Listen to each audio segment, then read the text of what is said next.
Then Jesus began to teach his disciples, "The human one must suffer many things and be rejected by the elders, chief priests, and the legal experts, and be killed, and then, after 3 days, rise from the dead." He said this plainly, but Peter took hold of Jesus and, scolding him, began to correct him. Jesus turned to look at his disciples, then sternly corrected Peter. "Get behind me, Satan.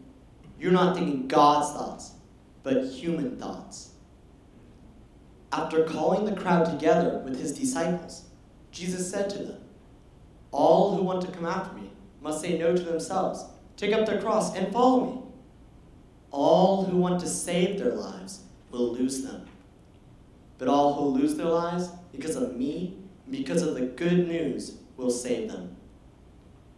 Why would people give the whole world but lose their lives? What will people give in exchange for their lives?"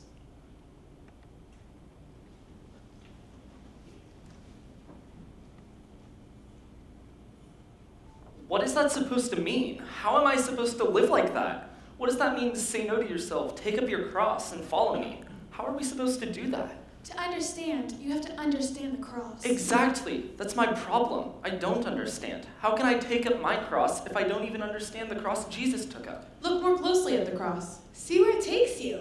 See where it takes us? Yeah. Look at it, examine it, take it apart. It'll lead you to answers. Wait, what's happening? Remember, follow the cross. See where it takes you. But they're taking it apart. It's not a cross anymore.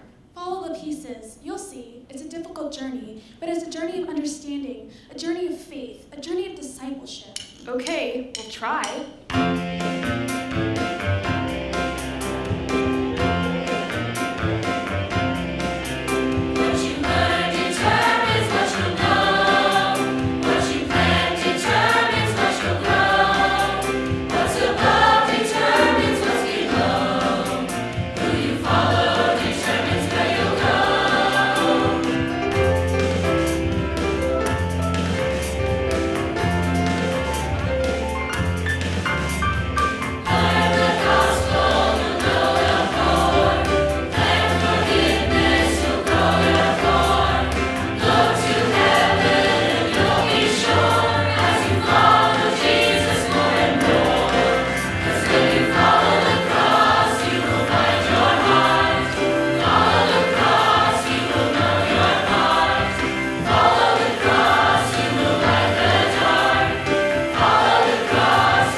follow these pieces? Yes, these pieces will lead you to understanding. Sometimes, in order to understand the whole, you have to understand the parts more completely. All right, but where are we going to end up? That's part of the journey. You don't know where you'll end up until you begin. But that's scary. It can be, but remember what the cross is all about. It's about pain, suffering, and betrayal. But it doesn't end there. Always remember that it's about love. And always remember that you'll never be traveling alone.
Luke 14:12-14. Then Jesus said to the person who had invited him, "When you host a lunch or dinner, don't invite your friends, your brothers and sisters, your relatives or rich neighbors. If you do, they will invite you in return, and that will be your reward. Instead, when you give a banquet, invite the poor, the crippled, the lame, and the blind, and you will be blessed because they can't repay you. Instead, you will be repaid when the just are resurrected."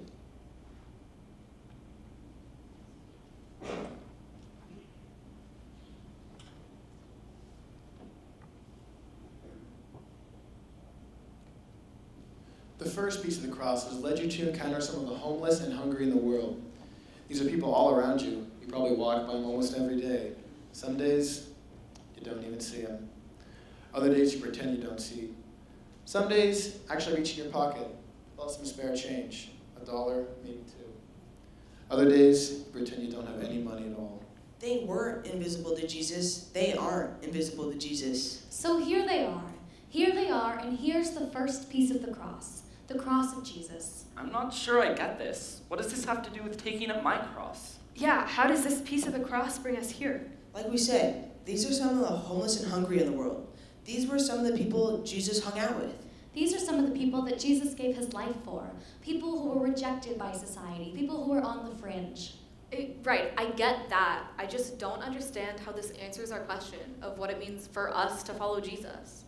You followed the first piece of the cross into a place you probably haven't ever really been before. Part of following Jesus means seeing the world through Jesus' eyes. That means seeing people and situations with eyes of love and compassion. And that means hearing through Jesus' ears. And that means listening to their stories. Come on, hear what they have to say.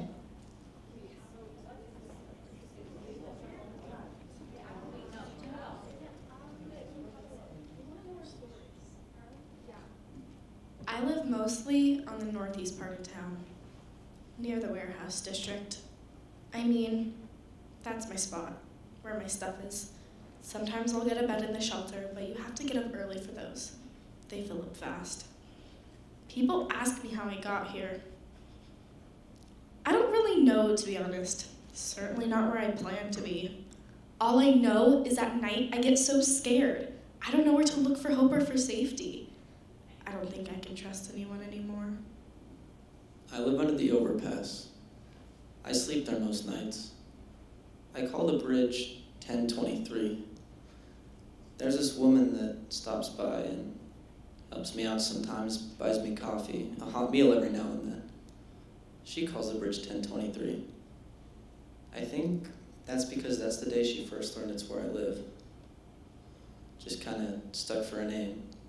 how I identify from all the other overpasses that look just like it.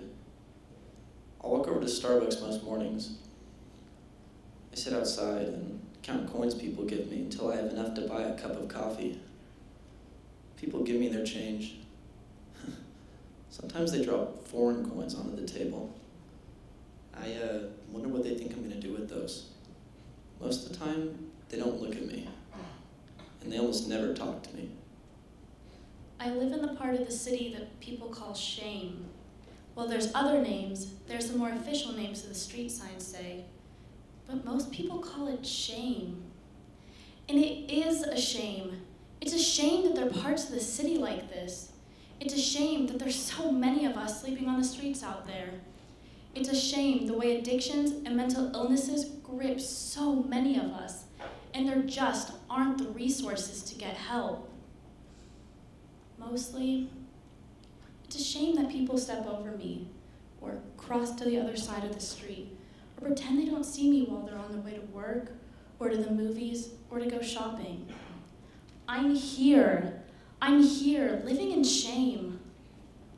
Wow, you're right.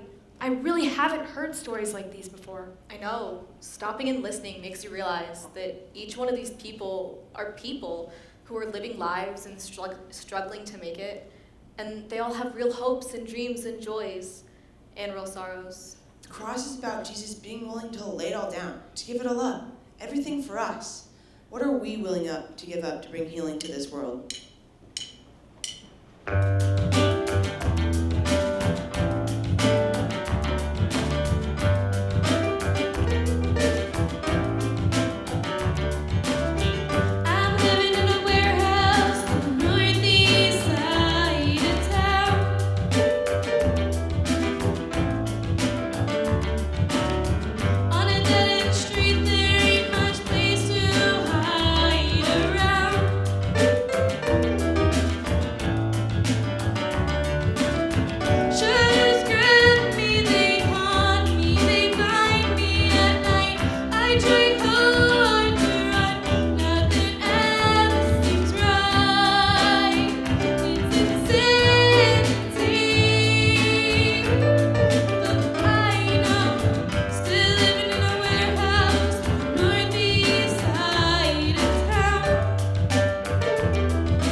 Side of the bridge she calls 1023. The bridge she calls 1023.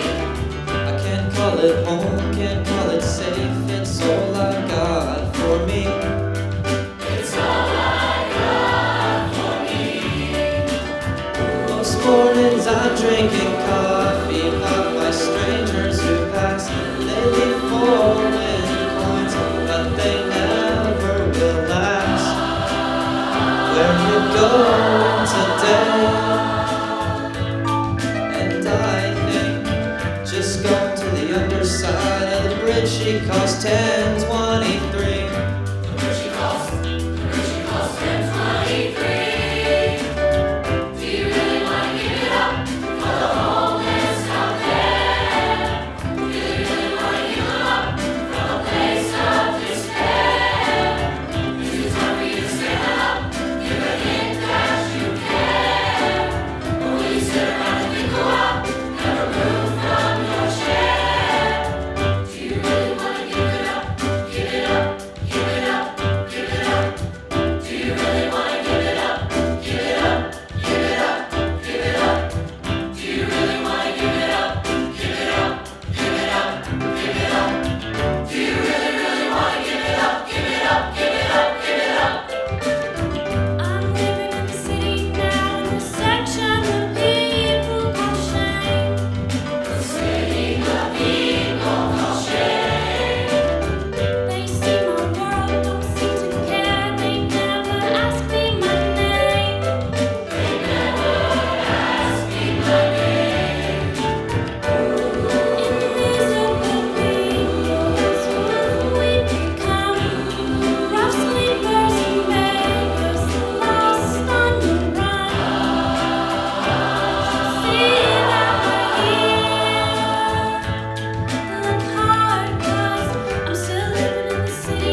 Isaiah 41:10. Don't fear, because I am with you. Don't be afraid, for I am your God. I will strengthen you. I will surely help you. I will hold you with my righteous, strong hand.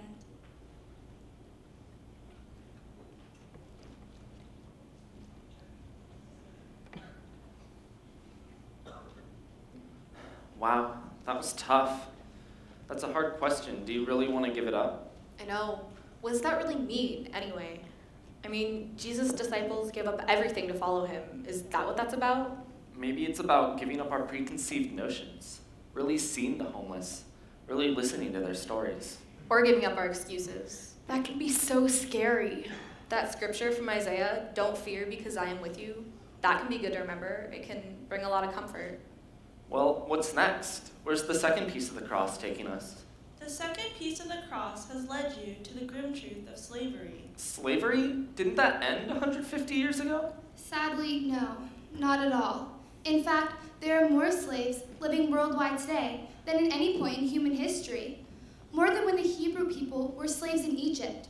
More than when Africans were kidnapped and brought to the United States against their will. The slave trade is one of the fastest growing industries in the world, a $32 billion business. There are more than 27 million people enslaved around the world today. At least 27 million people being completely controlled by another person, suffering beatings or threats of beatings, being forced to do things for someone else's selfishness and greed. But that's all over in countries we've barely heard of, places we'll never go to. There's nothing we can do about it here.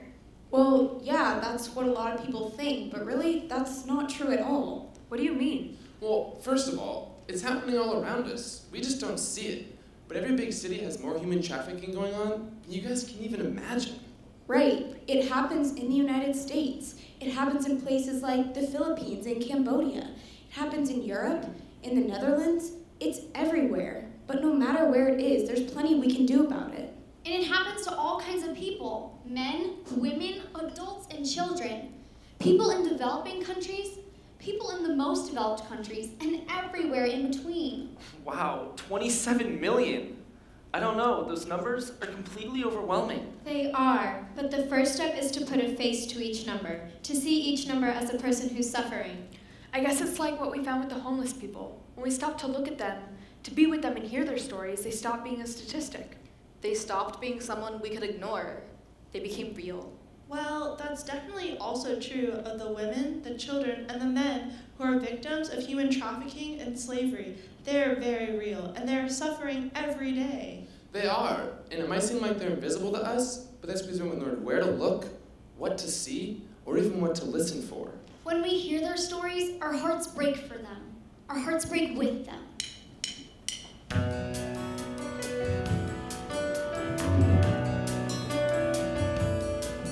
This woman is my sister, this person is my friend, this child, she is my daughter, this young boy is my son. So don't turn away from the face that you see. He may be just 1 in 27 million, but he's everything to me.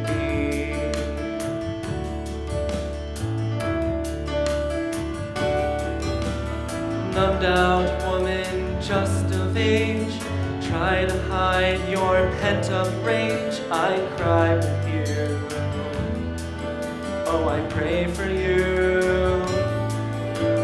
Just beneath the scars of pain are memories that all have names. I cry with you, oh I pray for you. I cry with you, oh I pray for you.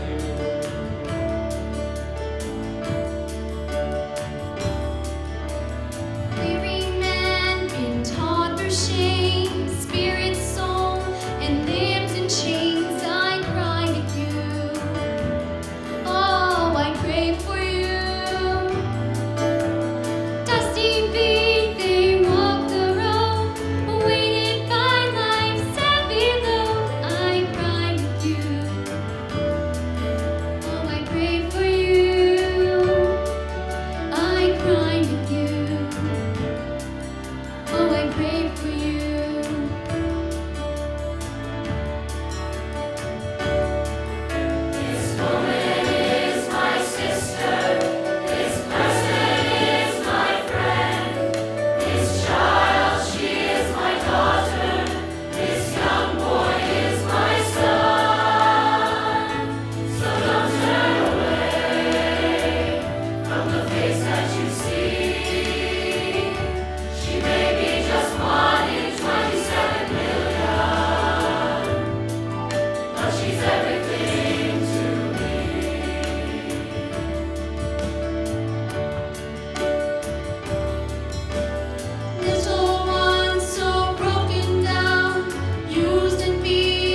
you.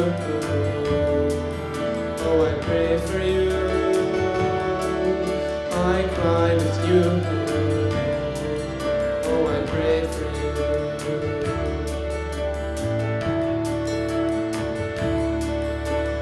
Broken words, painful lies, shattered dreams, hungry eyes, darkness grips, lightning rains, where to turn, so afraid. This woman is my sister, this person is my friend, this child, she is my daughter, this young boy is my son. So don't turn away from the face that you see. She may be just 1 in 27 million, but she's everything to me. She may be just 1 in 27 million, but she's everything to me.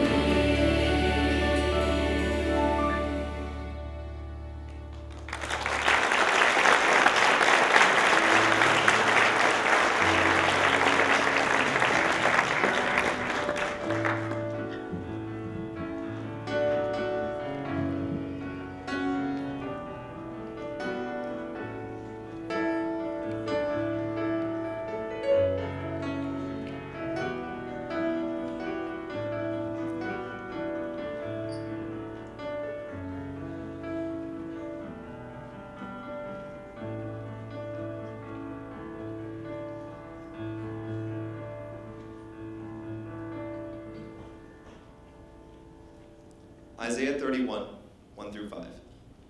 Doom to those going down to Egypt for help. They rely on horses, trust in chariots because they are many, and on riders because they're very strong. But they don't look to the Holy One of Israel. They don't seek the Lord. But God also knows how to bring disaster. He has not taken back his words.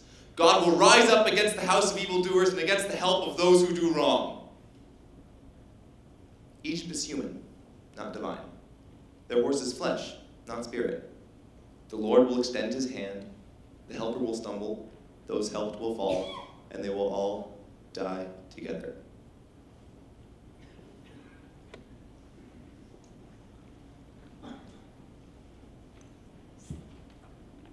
You know, it's just like with the homeless. It's about hearing stories and seeing faces. So much seems like it's about opening our eyes to things that are going on right around us. It is, but it feels so overwhelming. What are we supposed to do about it? I guess the first part of following the cross is seeing it, really knowing it. And once we do, we can't just keep going with our Bible studies and youth group meetings and Sunday morning worship, pretending like we don't know. Right, I know. But then what? I don't know. I guess we'll see. We still have more parts of the cross to follow. The third stick is for war and violence. Are we going into a war? No, not into a war. This part of the cross is for all of those affected by war and violence everywhere. Currently, there are 10 conflicts going on in the world that cause 1,000 or more casualties a year. There are? Yeah, and some of them are decades old. In Burma, or Myanmar, more than 200,000 people have been killed since 1948. 65 years it's been going on. Last year alone, more than 12,000 people were killed in violence there. Or Afghanistan. Did you know that between 1.5 to 2 million people have been killed there since 1978? Last year, there were almost 9,000 deaths. Or there's the Mexican drug war. Well, that's not really a war. It's not? More than 86,000 people have been killed in that conflict since 2006. Last year, it was over 18,000. Just in the first 3 months of this year, it's over 3,000. And besides those other larger conflicts, there are at least 32 other countries suffering casualties right now. Like insurgencies in Yemen, or Thailand, or North Caucasus, or the Philippines, each which had hundreds of deaths last year. Or wherever there's a terrorist attack, like the Boston Marathon, or the young British soldier who was attacked on the street in May. More mind-numbing numbers and statistics. And as we're learning, every single number represents a real person, a real family, real pain, real suffering. And sadly, it's not just those killed by war and violence or the families that suffer. No, not at all. By the end of 2011, 42.5 million people had been forcibly displaced from their homes due to war and violence. And every minute of every day, 8 people leave everything behind to escape war, persecution, or terror. Every minute. Some of these conflicts have been going on for generations. Some are new flaring up of old hostilities. Some are brand new conflicts. But in every case, war is fought over political issues or ethnic tension or religion or anything else. Ultimately, in fact, those who have no power, no control, and no say in the conflicts at all. And that is where the cross leads us.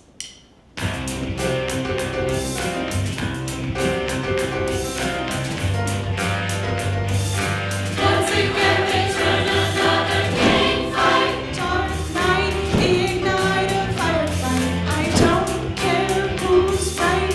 Young man's gravesite on guard, beware. Enemies are everywhere. Once again there is another bomb.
Romans 12, 3 to 18. Because of the grace that God gave me, I can say to each one of you, don't think of yourself more highly than you ought to think. Instead, be reasonable, since God has measured out a portion of faith to each one of you. We have many parts in one body, but the parts don't all have the same function. In the same way, though there are many of us, we are one body in Christ, and individually we belong to each other. We have different gifts that are consistent with God's grace that has been given to us. If your gift is prophecy, you should prophesy in proportion to your faith. If your gift is service, devote yourself to serving. If your gift is teaching, devote yourself to teaching. If your gift is encouragement, devote yourself to encouraging. The one giving should do it with no strings attached. The leader should lead with passion. The one showing mercy should be cheerful. Love should be shown without pretending. Hate evil and hold on to what is good. Love each other like the members of your family.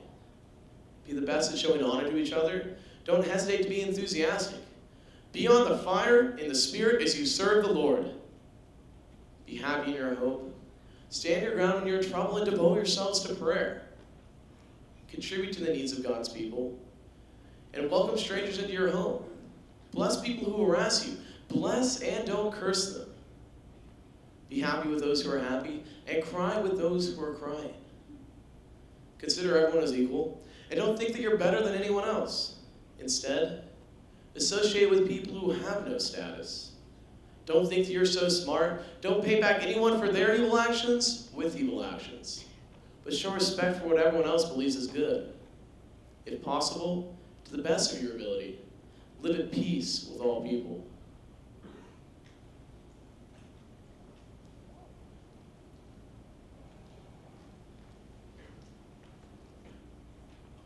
That's so gay. She's so ugly. She's so hot. Muslims are all terrorists. Jews are so stingy. Christians are incredibly judgmental. That's not very feminine of you. People on welfare are so lazy. She is way too skinny. He's such a retard. What are you guys doing? You're being so cruel. If you'd seen what we've seen so far, you wouldn't be saying such vicious things. This is also petty and stupid compared to what we've just seen. That's what I'm saying. I mean, there's homelessness, trafficking and slavery, and violence going on all over the world, and all of you are just judging people based on superficial prejudice. Whoa, whoa, whoa. That's the thing. These are all examples of how it is easy for people to fall into this trap of labeling each other and judging each other. This is where most of all those other problems start, with prejudice and discrimination. And before we know it, we're painting others with the broad strokes of bigotry and stereotyping, which make it so much easier to hate. And then we can hate all the people who aren't just like us. And we can draw lines. And put up walls. And keep people out. And keep ourselves safe. And that's why war starts. That's why people dehumanize other people. That's why the homeless beg for another meal. That's why they don't have a place to sleep at night. Yeah, I can see how it's all connected. And it's why part of the cross leads you here. It leads you into the middle of hate speech, which can be as small as calling someone a name, or as huge as labeling a whole race or religion with a derogatory smear. But the freedom that Jesus brings is only freedom if it's available to everyone. Justice can't happen where there is prejudice and discrimination. Discrimination and prejudice make us blind to each other. Make us shut each other out. Make us slaves drawn to hatred and narrow-mindedness. Freedom won't happen until we break down those walls. Freedom.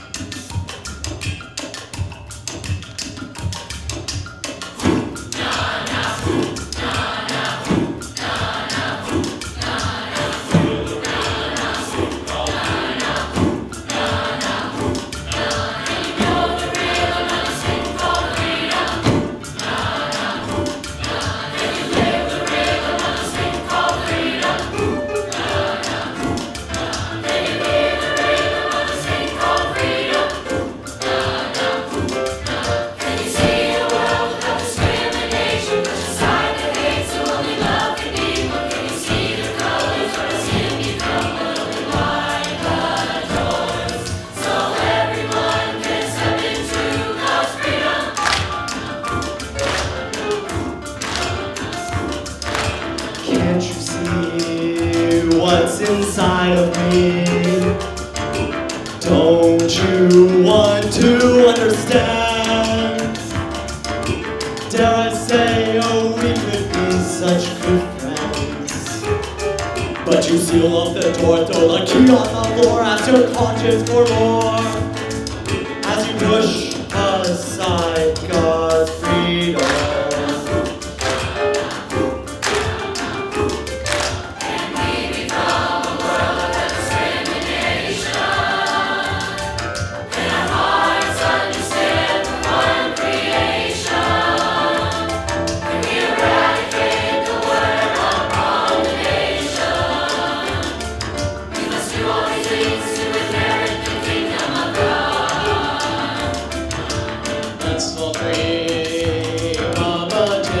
World where justice truly wins for all, where God's love breaks the chains of human suffering, and love lights the way through the black and the gray as we reach out and pray with our eyes upon God's freedom.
Matthew 25:31-45.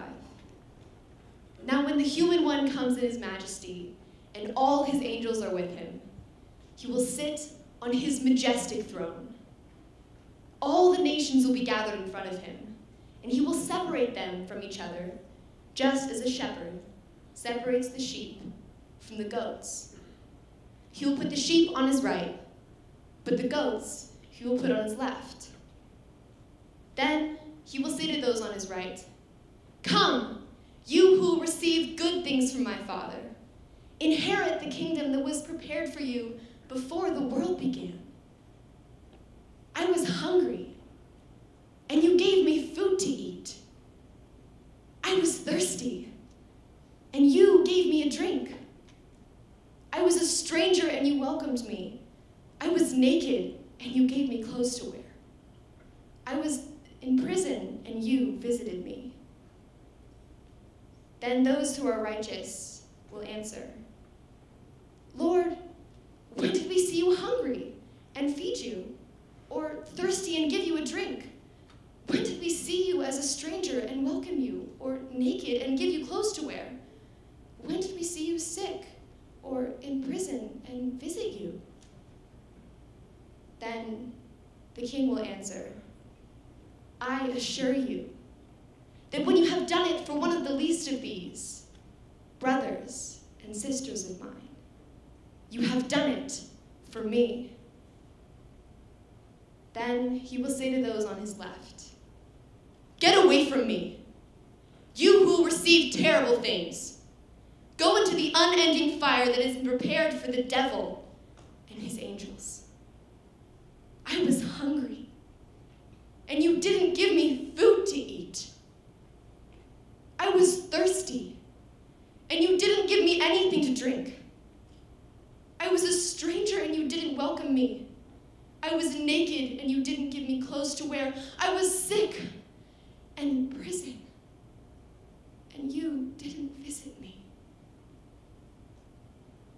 those on his left will reply, Lord, when did we see you hungry, or thirsty, or naked, or sick and in prison, and didn't do anything to help you? Then the king will answer, I assure you that when you haven't done it for one of the least of these, you haven't done it for me.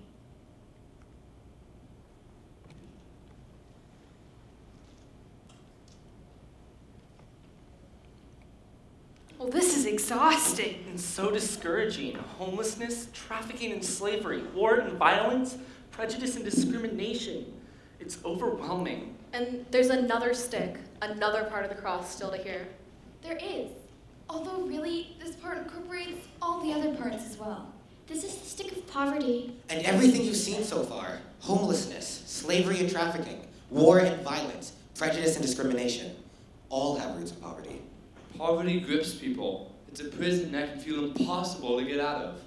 Whether it's a single mother working 3 jobs to put food on the table for her children, or the migrant worker moving from place to find work to feed his family, or the children living in the dumps in Cambodia or the Philippines, poverty brings pain and struggle and heartache into people's lives.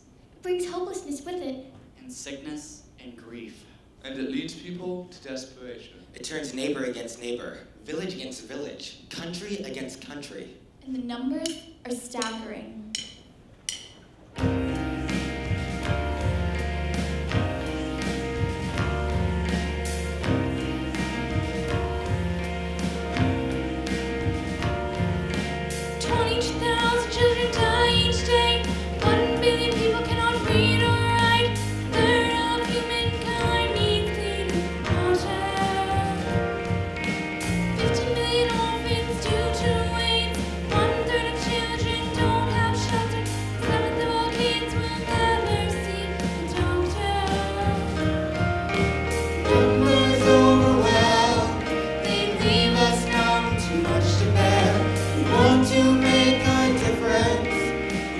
Oh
This is all so overwhelming. I know. We followed the cross, or pieces of the cross anyway, and all it's done is led us to some dark, depressing places. It just feels so hopeless.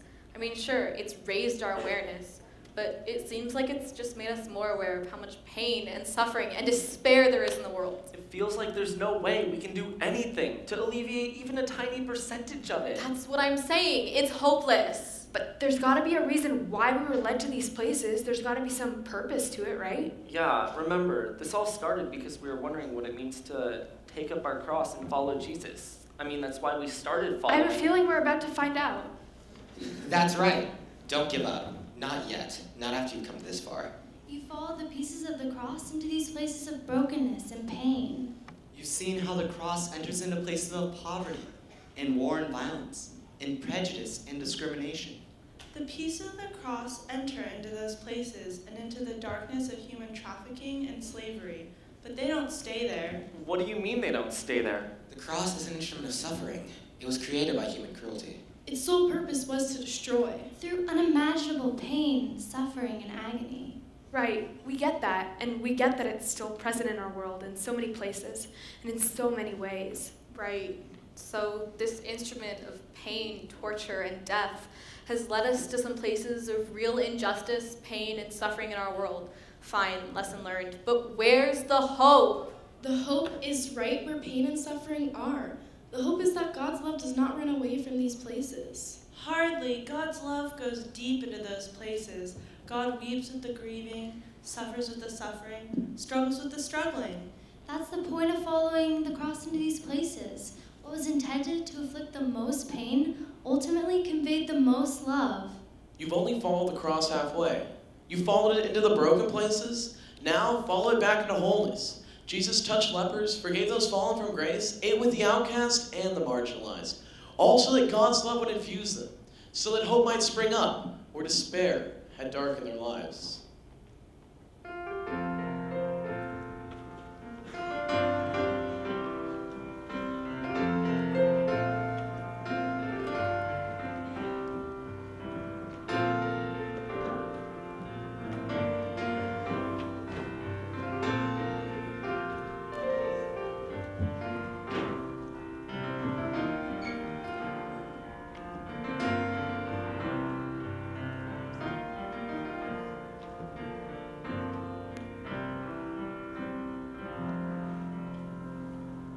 Isaiah 58, verses 6 through 8. Isn't this the fast I choose, releasing wicked restraints, untying the ropes of a yoke, setting free the mistreated, and breaking every yoke? Isn't it sharing your bread with the hungry and bringing the homeless poor into your house, covering the naked when you see them and not hiding from your own family? Then your light will break out like the dawn, and you will be healed quickly. Your own righteousness will walk before you, and the Lord's glory will be your rear guard.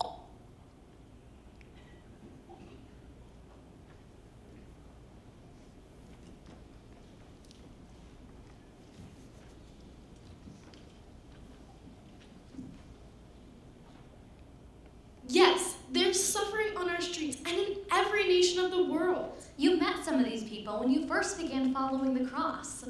Well, they're still here. Only now, we're not just sorting out whatever spare change someone might throw our way. Now we've got a place where at least we'll know we'll get a good meal.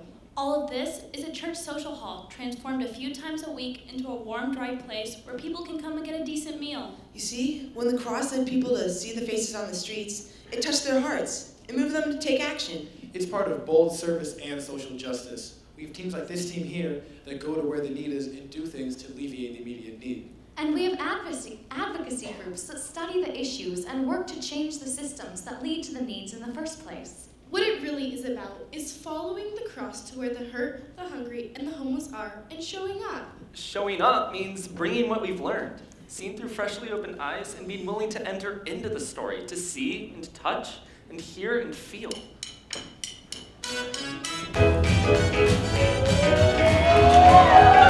If we want hope, hope, hope for the world. If we want hope, hope, hope, hope for this big old world of ours.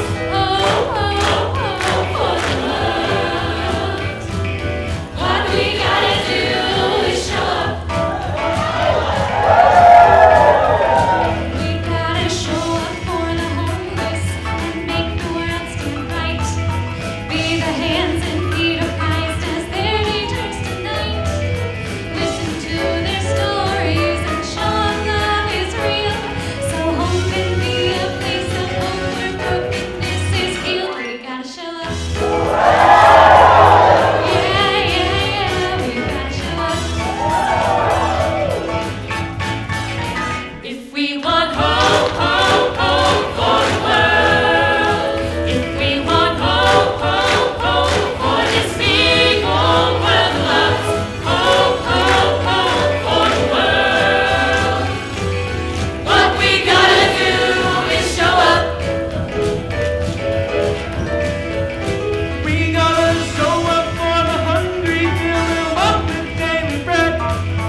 6:8.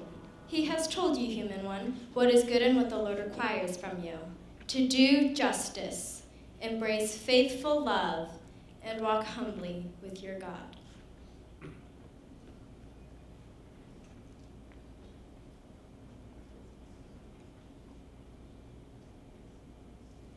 Remember this stick? Of course, how could we forget? Slavery, trafficking, 27 million victims. All around the world. In some ways, that was the most depressing stick of all. Yeah, when we first learn of such tragedy, especially a tragedy brought on completely by human greed and cruelty, it can bring on immense sadness. And a sense of futility. What can one person do in the face of 27 million or more victims? That's why injustices such as human trafficking get perpetuated. Good people become paralyzed, and in their paralysis, they don't do anything to bring about change. So what can people do? Well, first of all, people pay attention to what they buy and where it comes from. Find out if your clothes are made in sweatshops in developing countries. And always, remember, check out the source of your chocolate. Chocolate? Uh-huh. And not just chocolate. A lot of the food, the clothes, and the electronics that we love comes to us through the hands of institutionalized slavery. So yeah, the first step is being informed. When injustice looks you in the eye, your choice is to look away or to open your eyes. And we're here because we've kept our eyes open. Exactly. And once you've educated yourself about what you buy and where it comes from, you can open your eyes wider and see the people, the real, living, breathing, dreaming, hoping people, all affected by trafficking and slavery. And then you see the hope.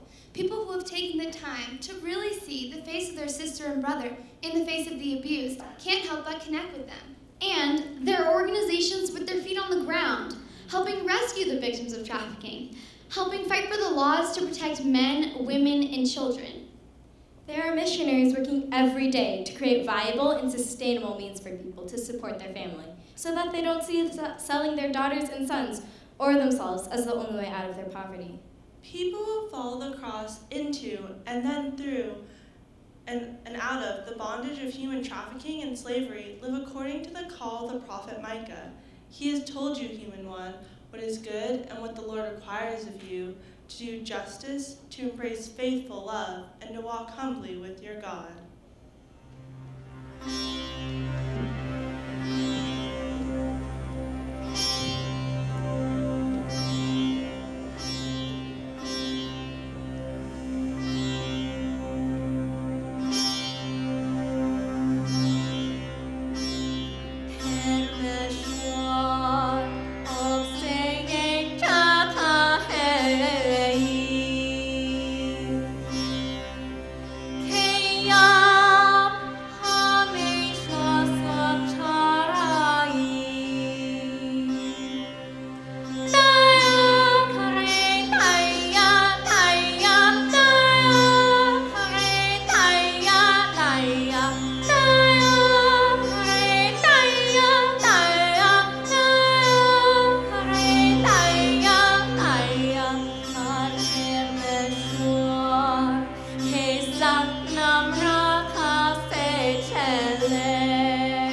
Matthew 5:9.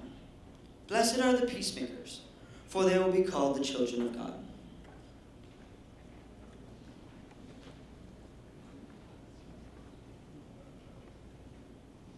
It's good to see you again. So are we going to put an end to war and violence? We're going to believe we can. We are going to be the voice saying that war and violence aren't the way. We are going to advocate for those affected by war and violence, for the men, women, and children, the orphans, the widows, the refugees. It's all over the Bible. God's call for us to be peacemakers. God's longing for us to know peace, to know shalom, with each other.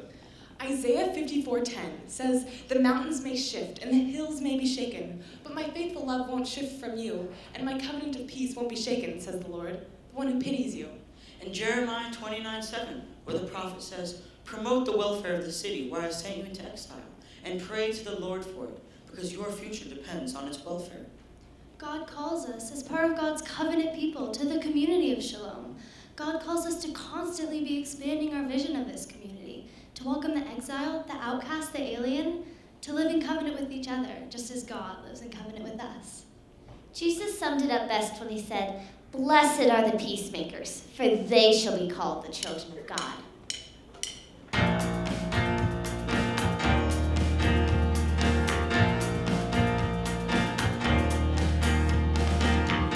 You'll be called the children.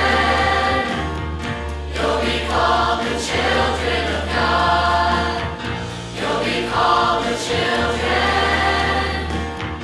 You'll be called the children of God when you make peace. Make peace. When you make peace. You are the children of God.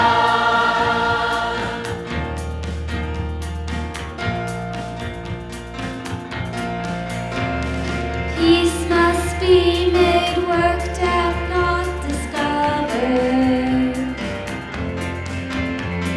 Peace comes when God's justice is recovered.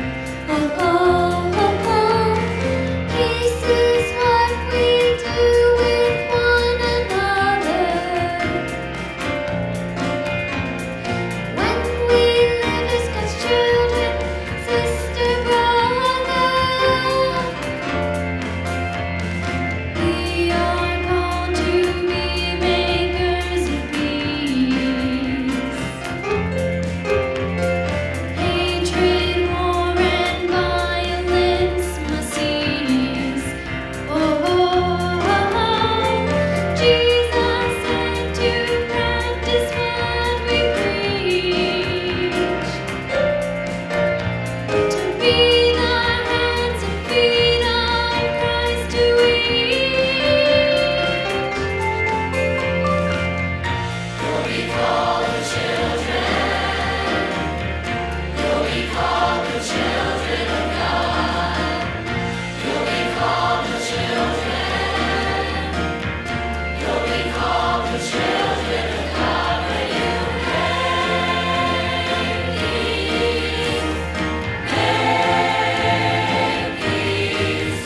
When you make peace. You are the children of God. Blessed are the peacemakers, for they shall be called the children of God. Jesus said it, we're called to live it, called to be it, to make it so.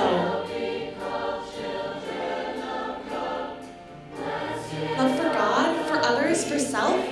Jesus said that this is the way. May our lives be acts of peace, so that everyone can know.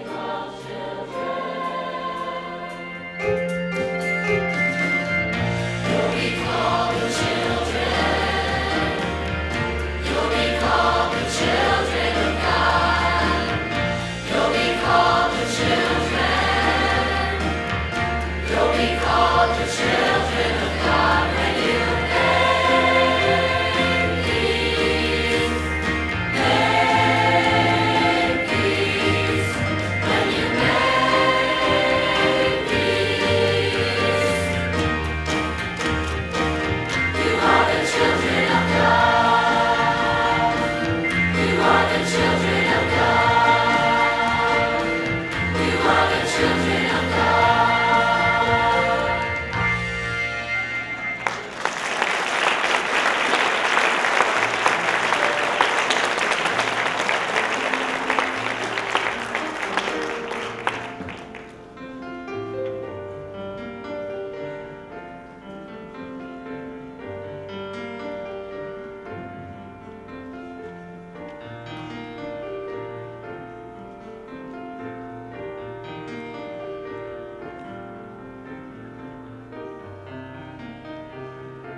Jew nor Greek. There is neither slave nor free, nor is there male or female. For we are all one in Christ Jesus.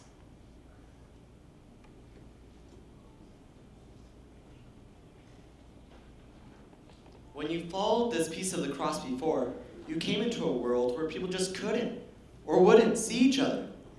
They judged each other based on superficialities, on prejudices, on stereotypes. It probably seemed kind of petty.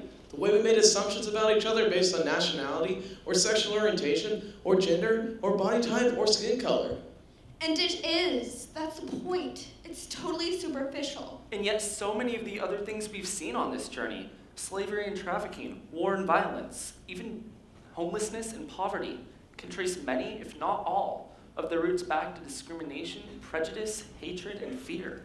People put other people in boxes, in categories, and then treat them according to their intolerant perceptions. The people in power think the only way to hold on to their power is to keep other people out of it, to keep them in their place. Which all too often means keeping them oppressed, beaten down, subjugated. But again, that's not how God views things. That's not how he views the human community.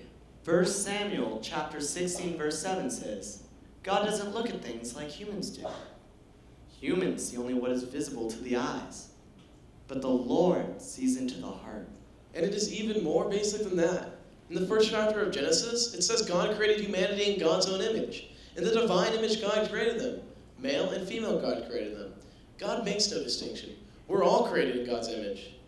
And Jesus makes it very clear when he says in the Gospel of Matthew, don't judge, so you won't be judged. So our call is first to live how Jesus calls us to live. Not judging others, welcoming others into the Shalom community. Believing as Paul wrote, there is neither Jew nor Greek.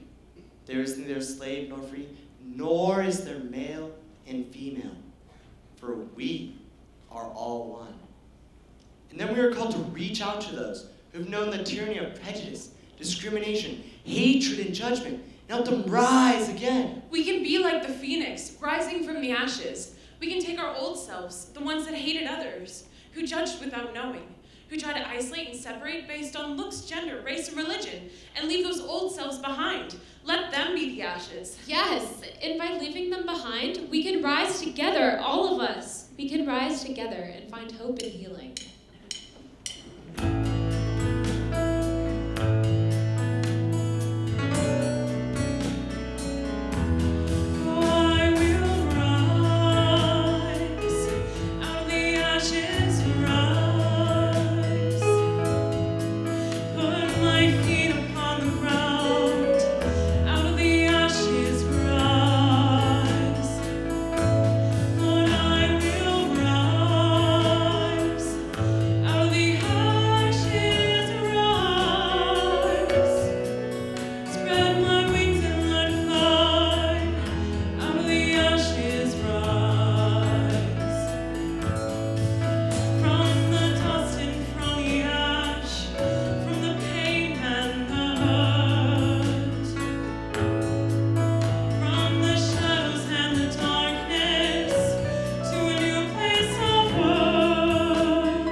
Luke 6, 20 and 21. Then he looked up at his disciples and said, "Blessed are you who are poor, for yours is the kingdom of God. Blessed are you who are hungry now, for you will be filled. Blessed are you who weep now, for you will laugh."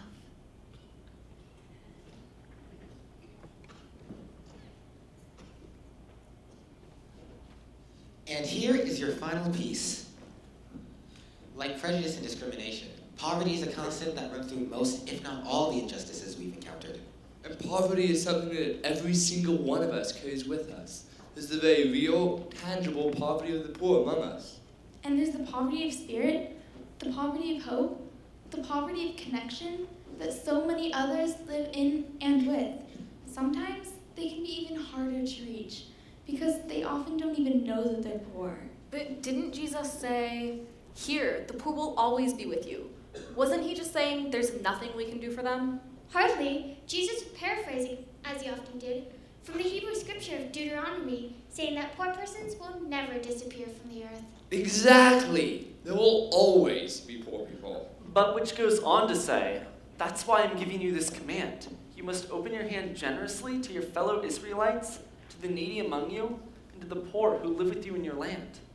Jesus wasn't saying to ignore the poor or to accept poverty. He was saying we will always be called to reach out to the needy, to share what we have, and to be in connection with the poor among us. He was really saying you will always have the opportunity to serve the poor. Remember, it was Jesus who said, "Blessed are you who are poor, for yours is the kingdom of God. Blessed are you who are hungry now, for you will be filled." Jesus calls us to be blessing to each other.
What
I get it. Now the cross is complete. We follow the cross into places where people are hurting, suffering, broken. Where injustice has caused people great pain and extreme hardship. Yes, the cross is a symbol of that brokenness. And yet, God's love didn't shy away from going into that brokenness. Or even suffering with the broken, the lost, the abandoned, the marginalized? I think that's the point. That's what taking up the cross means. It means following Jesus into places where we might not want to go. But places where God's love is most needed. And where God may be depending upon us to shine the light of that love. Exactly. Because you see, that very same cross, which once symbolized the suffering and brokenness and humiliation of crucifixion, that cross, which was devised by the cruelest and most hard-hearted parts of humanity's imagination, that cross is the very place that Jesus went, unflinchingly, because not to go would have been to really give in to the powers and temptations of our inhumanity. Jesus carried that cross and sacrificed himself on that cross so that it and we could know hope again. The knowledge that only comes when we've seen the faces of the struggling, acknowledged our own struggles, and we've seen the broken made whole again. Made whole by the power and the promise and the hope of God's unending love. No matter what, it is that hope, that promise, that love, which puts the pieces back together and calls us into the very heart of that love. The whole point of the cross, this cross, is that it isn't the final answer. Suffering, cruelty, hatred are no match for God's love. Right, because Jesus was willing to go to any lengths, even to be crucified on the cross, to show us that God's love will do anything for us. And then God's love couldn't be silenced or sealed in the tomb, even by that cross. God's love won. God's love wins. God's love wins and lives and keeps on loving through it all. We may feel like giving up, but God doesn't. God sees every one of us, every single one of us, as precious, as sacred children of God. God will never give up on any of us. When we think it's all over, when we think all hope is gone, it's only because we have forgotten that message. We have forgotten that it's from those darkest places that the light shines. It is from those places of despair that joy sings again. Because God's love is the song of joy, the light that shines in the darkness. God's love is the hope that springs from the hopelessness. Light shines, joy sings, hope springs.